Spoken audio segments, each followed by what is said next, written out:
Drainage system sa barangay Nagsaing, Kalasyaw, Pangasinan nasarahan dahil sa mga ipinatayong bakod ng ilang kabahayan. Narito ang report ni Russell Simorio. Ito ang naranasan ng ilang residente sa barangay Nagsaing, Kalasyaw, Pangasinan noong nakarang linggo, kasabay ng malakas na buhos ng ulan. Pag konting ulan lang po, baha na. Kasi po wala na pong madaanan ng tubig eh. Doon po sa sa harap ng bahay namin, hanggang dito po.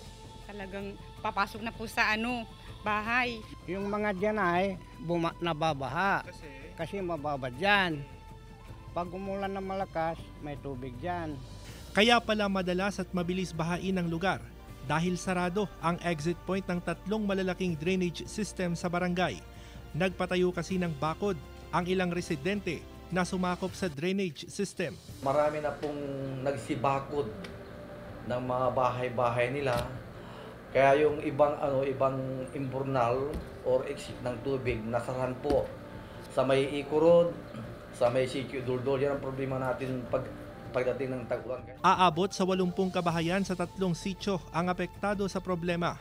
Malawakang paghuhukay ang ginagawa ng Barangay Council para matanggal ang mga nakaharang sa mga exit point ng kanal. Nakikipagdialogo na rin ang mga opisyal ng barangay sa mga residente na nagtayo ng bakod na sumakop sa mga drainage system.